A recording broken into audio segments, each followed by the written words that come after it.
Assalamualaikum warahmatullahi wabarakatuh. Perkenalkan nama saya Aulia Ramadhani dengan NIM 2521407026. Pada kesempatan kali ini saya akan mempresentasikan PPT saya mengenai bab mengusap huruf.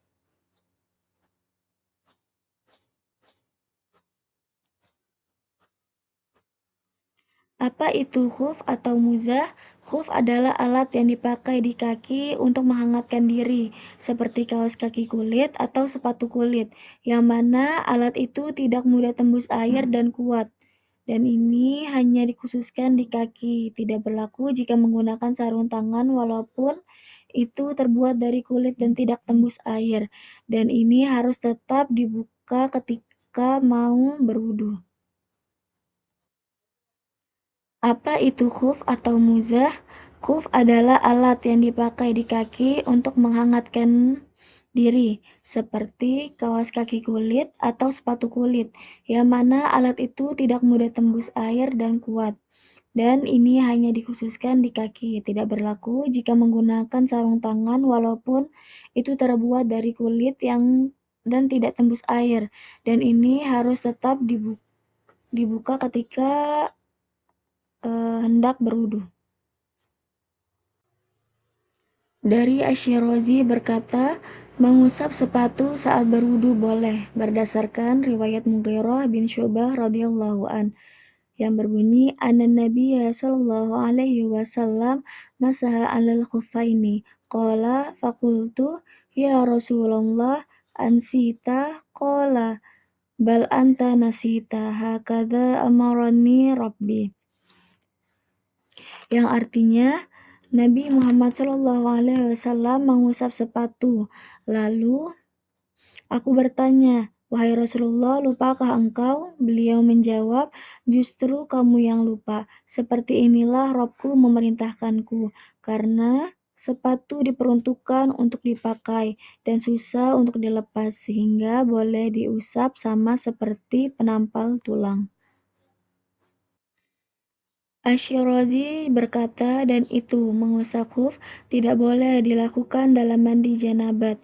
Berdasarkan riwayat Safwan bin Asal al-Muradi, radhiyallahu an, ia berkata, Rasulullah Shallallahu alaihi wasallam memerintahkan kami bila kami bepergian agar tidak melepas khuf kami selama 3 hari 3 malam kecuali karena janabat.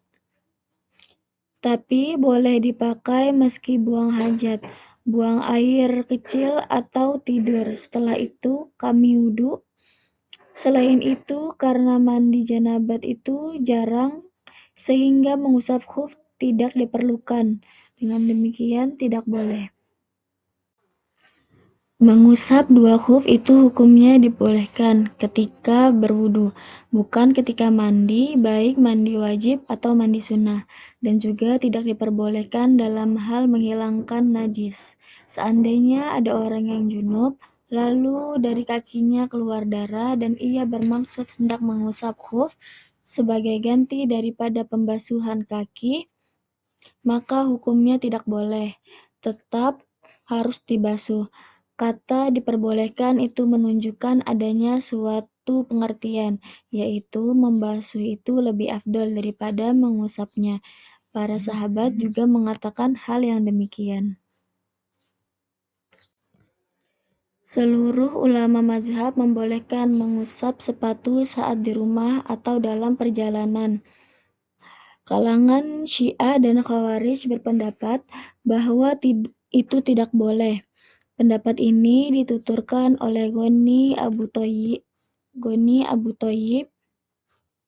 dari Abu Bakar bin Daud al-Mahamili, menyebutkan 6 pendapat dalam Al-Majmu' dan dari para sahabat Malik, yaitu tidak boleh mengusap sepatu.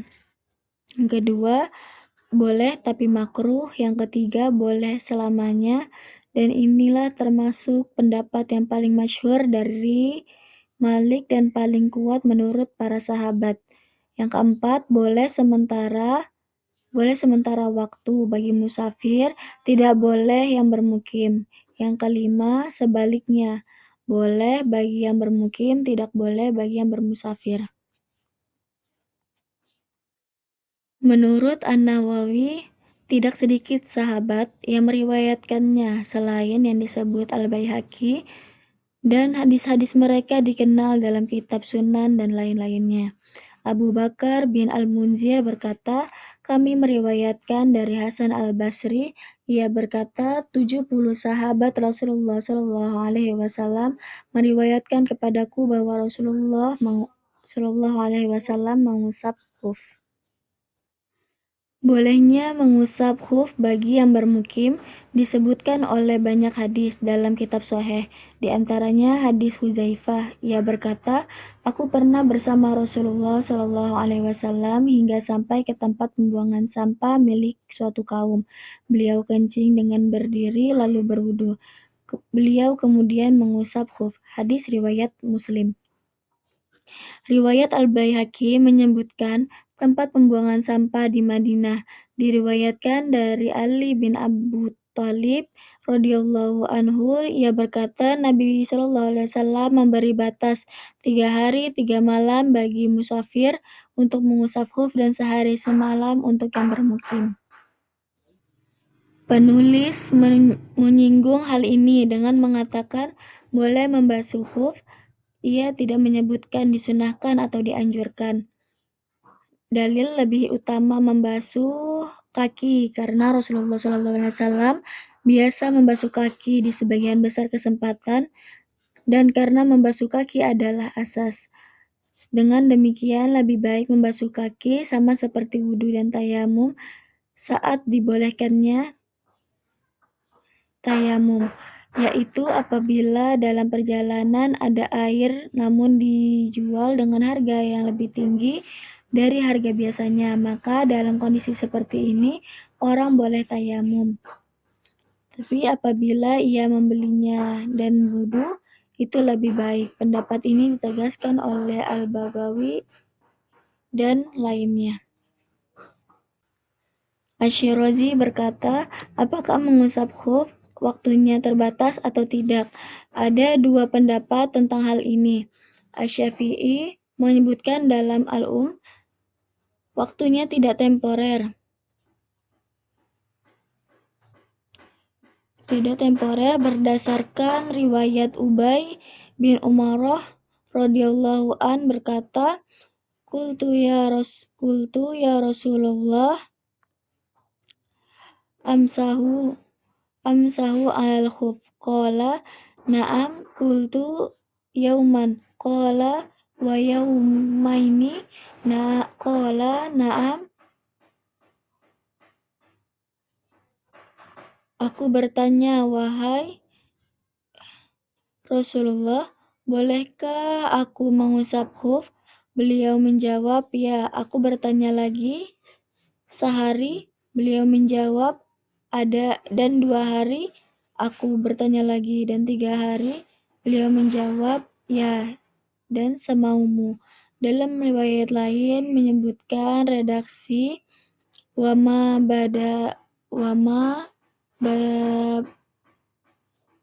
badalaka. Dalam riwayat lain disebutkan redaksi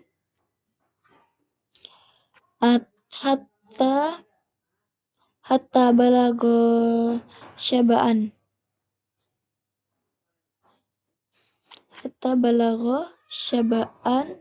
Qala na'am wa ma badalaka. Redaksi hingga 7 hari. Beliau menjawab, ya, dan semaumu. Orang yang bermukim mengusap khuf selama sehari semalam, sedangkan musafir selama 3 hari 3 malam. Berdasarkan riwayat Ali radhiyallahu an bahwa Nabi Muhammad SAW memberi batas waktu musafir untuk mengusap khuf selama 3 hari 3 malam dan yang bermukim sehari semalam. Karena tidak diperlukan lebih dari 3 hari, tidak boleh lebih dari batas itu.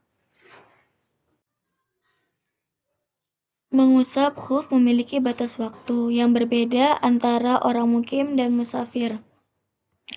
Bagi orang mukim, diperbolehkan mengusap khuf selama 1 hari 1 malam, 24 jam. Sedangkan bagi musafir, diperbolehkan selama 3 hari 3 malam, 72 jam.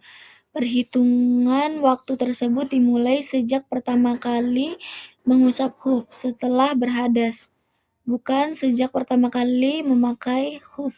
Waktu ini berjalan terus tanpa terputus, baik dimulai pada siang maupun malam hari, hingga batas waktu berakhir. Sekian presentasi dari saya, kurang lebihnya saya minta maaf. Wassalamualaikum warahmatullahi wabarakatuh.